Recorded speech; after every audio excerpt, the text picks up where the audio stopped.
CEO of a company called Mythos Labs. So we use media and technology to combat gender inequality, online harms, and violent extremism and misdisinformation around the world.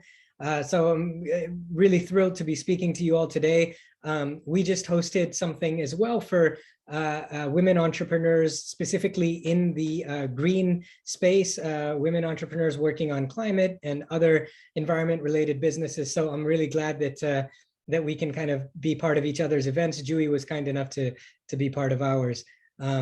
So I can just share a few slides. I thought we could just spend about 20-25 minutes of me presenting some of the slides, and then I'd open it up to questions from all of you, and I'd love to learn more about your businesses and maybe any particular questions you might have or challenges or issues you're facing that you may want to discuss. So if you bear with me, I'll just go ahead and share my screen here.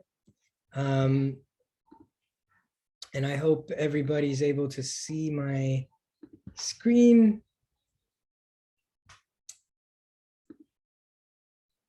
Is that visible to everybody? Yeah, it is visible. Great, great. And you can't see the Zoom thing on the side, right? So, okay. No. Great. I wanted to spend today talking about branding and digital marketing, which is something that obviously is very, very important to every entrepreneur. Being an entrepreneur myself, I know that sometimes it gets scooted down the priority list because you have so many other things to think about. But I do think that successful founders would tell you that this is an area of your business that it's always helpful to pay attention to right from the beginning.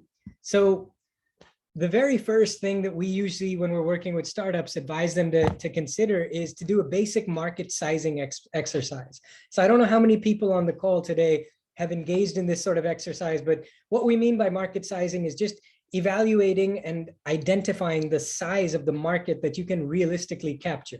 Why is it important? Because you can evaluate your own business and the ideas that you're having, but also to forecast revenue and expenditure and your hiring needs, and to set realistic growth benchmarks, which is very important, especially if you're talking to VCs and trying to raise money. Having realistic benchmarks is very, very critical in the long run.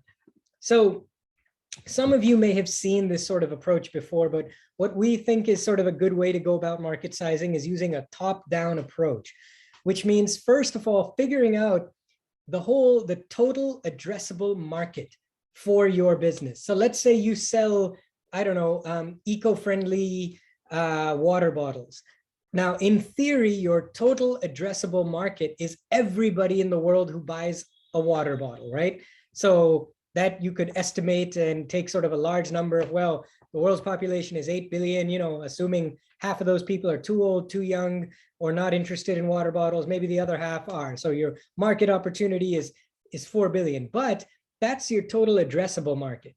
What about the portion of the market that you can actually target based on your business model, based on your capabilities, right? So out of the 4 billion people in the world who might be interested in a water bottle, realistically, you might be a business based in India with no license for exporting. Maybe you are not positioned in a way that you can sell outside of India. Maybe you can't even sell outside of a particular region. You're limited to New Delhi because of your supply chain, because of your sales channels that are available to you.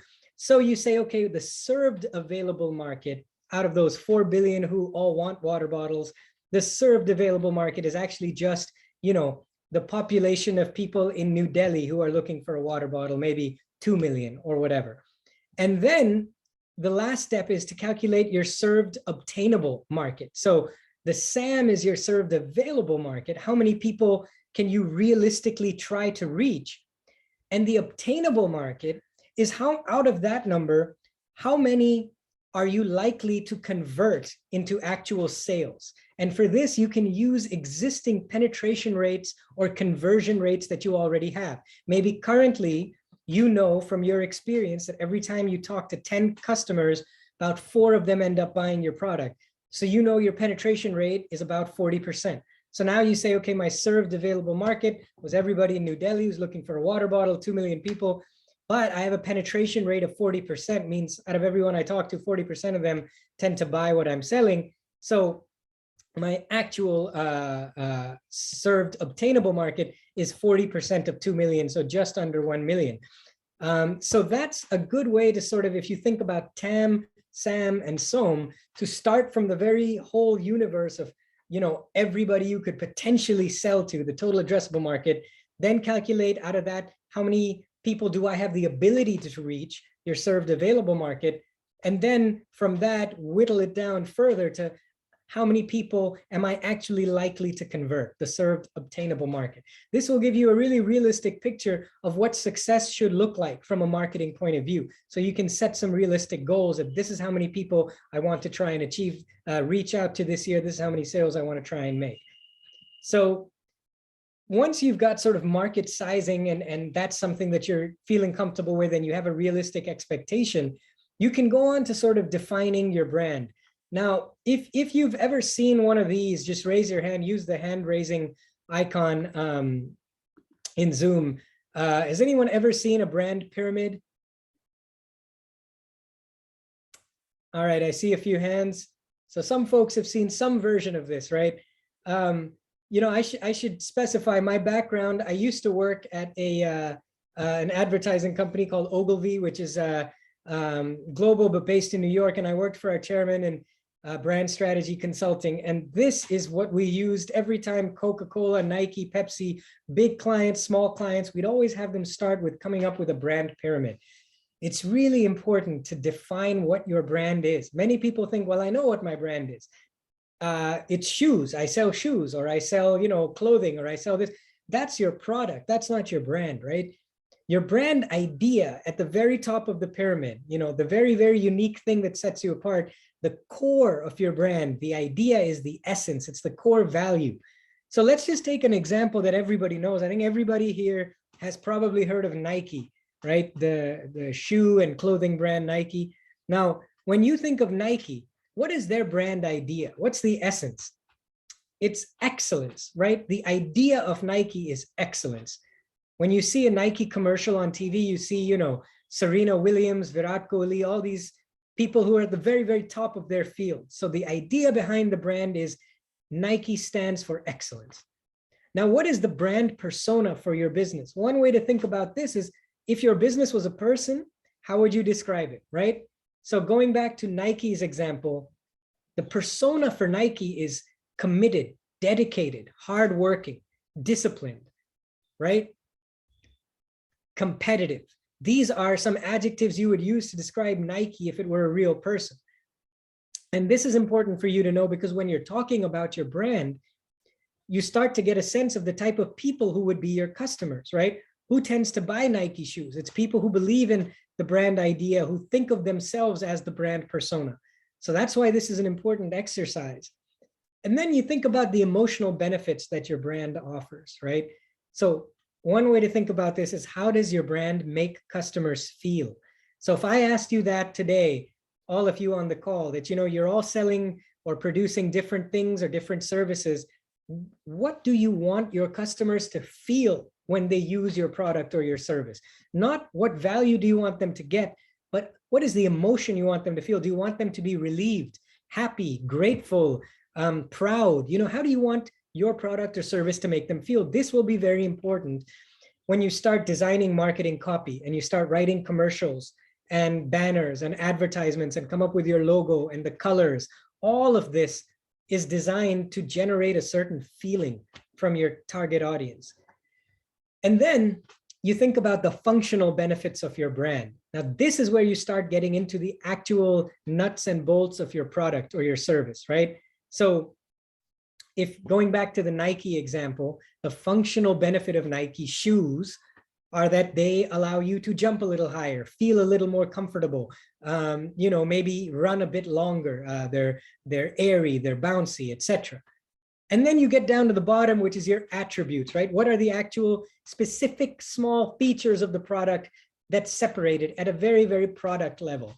And this is where you say, you know, for Nike, for example, it's the thickness of the soles of the shoes, or it's the shininess of the colors, or the simplicity of the design. You know, those are all brand attributes. So you can see all these things start at the bottom, more product related. And as you work your way to the top of the pyramid, to the brand idea, That's really the thing that guides everything else, from which everything else flows.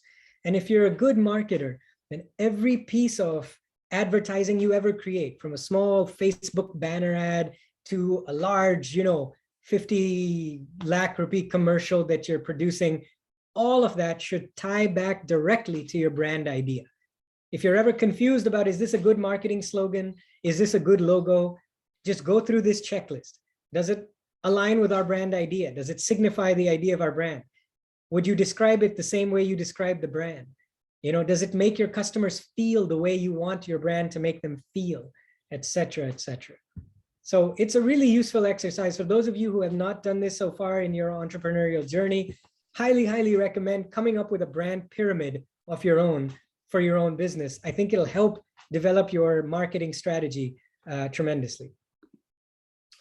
Your brand story definitely matters. A lot of people think, I don't need to present a story, I just need to present a good product or good service, people will come.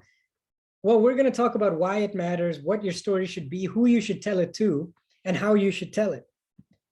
Why does your story matter? Demand for stories has always been high, right? I mean, this on the left is cavemen, and we've seen from archaeological sites that even prehistoric men and women used to draw paintings in caves. They used to gather around the fire to tell stories. There's something very inherently human about wanting to hear stories. But now what's interesting is that supply of stories is actually catching up. There's 7 billion smartphones in the world. Almost all of us have at least one social media app on which we are active. And the average amount of time that we spend looking at our phones a day is 7 hours. So people have a lot of access to content and to stories. And that's why everything is becoming entertainment. People have an expectation for good content, entertaining content everywhere you look. This image on the top left, I don't know how many of you recognize this. I'm old enough to remember the 90s when Doordarshan is where people used to get their news in India. And this is what a typical Doordarshan news broadcast used to look like, right? Just a very somber looking newscaster delivering the news in a very, very sober way. Fast forward 20 years, and now we've got Arnab Goswami and Republic and NDTV and all these times now, all these channels. And if any of you have ever watched a news segment on these channels, you know that it may not be news, but it's very entertaining, right?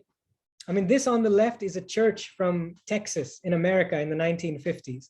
This on the right is a church in Texas today. You can see even churches have become sort of centers for entertainment. Even the way people pray, they want music, they want dancing, they want a sound and light show. And why wouldn't they, right? There's content available everywhere. On your phone, you've got access to thousands of movies and TV shows and hundreds of thousands of videos on YouTube and TikTok and Instagram. Just think about it. 15 years ago, if you wanted to watch a movie, even one movie, you had to go to a cinema, buy a ticket, go to a DVD shop, buy a DVD. Now you have access to entertainment everywhere you look. So your story needs to be entertaining. Even your brand story needs to be entertaining in order to capture people's attention. Otherwise, they simply won't look. There's another entertaining alternative narrative somewhere else that they could look. Why would they look at yours unless it's entertaining? How should you go about thinking about your story? It's not that different to think about your brand story as it is to think about any good story, right? If you take any good story, a movie, a play, a book, a novel, anything, good stories have themes, right? Romance, like love will triumph over everything, man's place in society. I mean, there's all sorts of, every good movie, every good novel has a theme. Just like that, every good brand has values, whether it's excellence or beauty or whatever your brand stands for. Just like every good movie has a conflict between the good characters and the bad, every good brand acknowledges that their customers will have challenges. If you're Nike, again, to use that example, your value is excellence, but you recognize that there are lots of things standing between someone and excellence. You can get tired, you can get lazy, you can be underprivileged, you cannot have access to great facilities, you can be, in a bad place mentally. There's all sorts of challenges to why someone wouldn't want to pursue excellence. And just like a good story has a hero, in a brand story, The hero is not the brand. It's not the product. It's the customer. And this is a mistake we see lots of brands making. When they think about their story, they think the brand should be the hero of the story. No, if you look at good ads on TV, the best ads, whether it's Coca-Cola or Nike, the companies that have been most successful in the world, they always make the customer look like the hero, not the product. And just like every good story has a resolution at the end, every good brand leaves you feeling inspired because they give you a vision for how the world should be. If you take that example of Nike again, at the end of a Nike commercial, you have a vision of a world where everybody is in good shape, everybody's working out, everybody works hard. You take a Cadbury's commercial, the vision is a world where everyone is happy, everything is light, every woman wears sundresses, every man has, a great body, it's always sunny outside, everybody's just romancing each other and having a lovely time, because that's the world Cadbury wants you to feel a part of. That's the vision they want you to have, because their brand fits in nicely with that vision. So when you're designing brand stories, when you're talking about your brand in public, when you're writing a advertising copy for your brand, think about this. What are the values of my brand? What are the challenges my customers face? Am I acknowledging those challenges? Am I empathizing with them? Am I making my customer feel like the hero? And am I presenting a solid vision for how I want my customers to view the world? Who should you tell this story to once you've written it?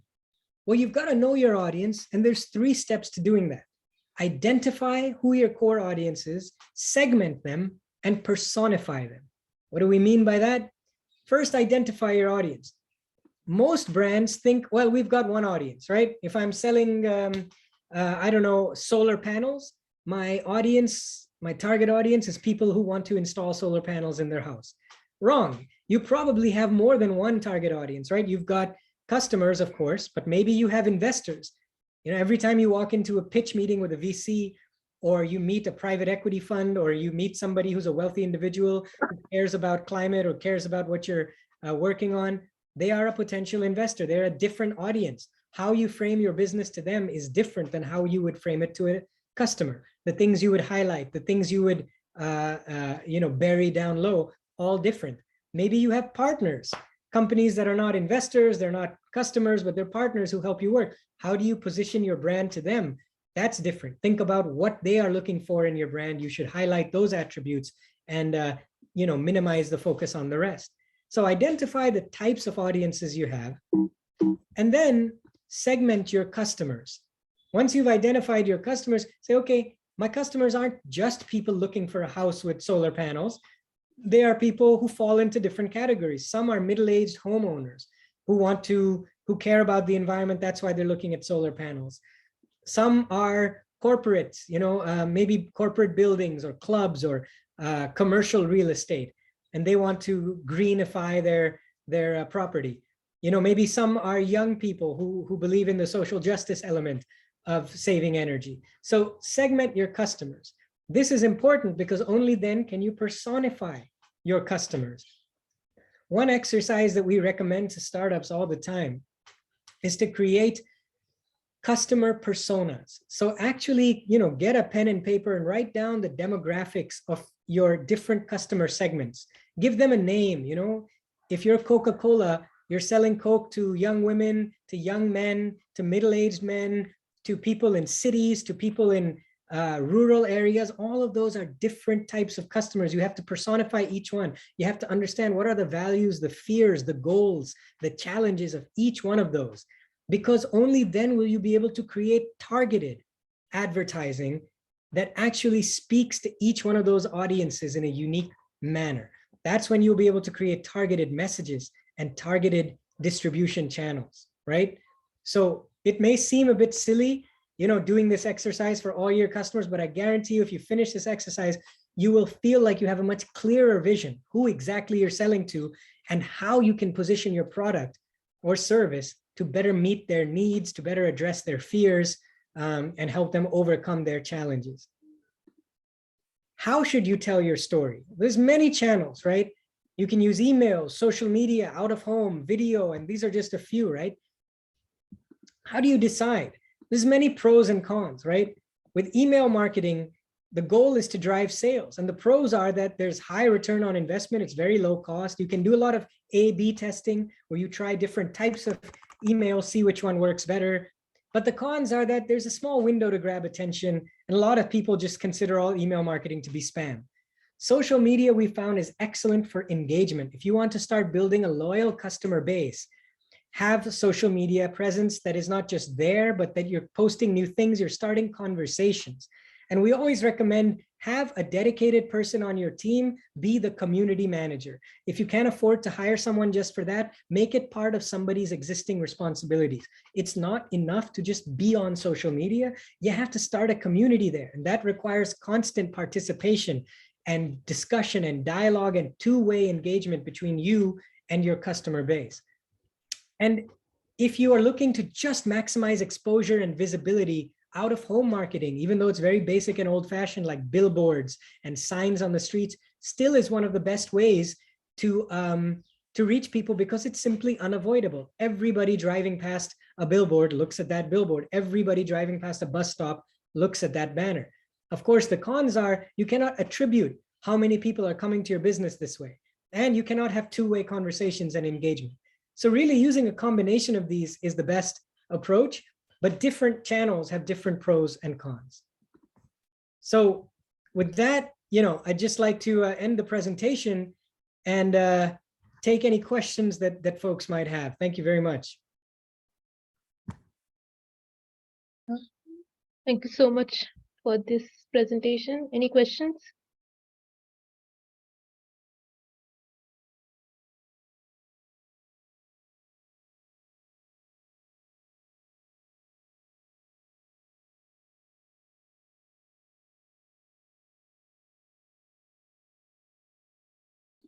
Thank you.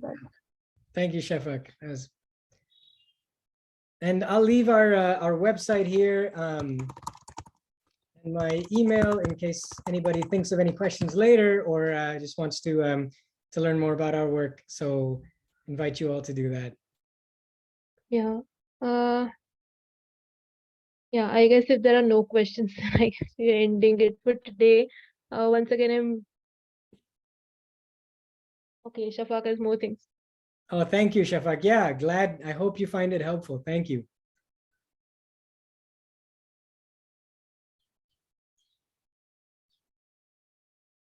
Thank you, and thank you all.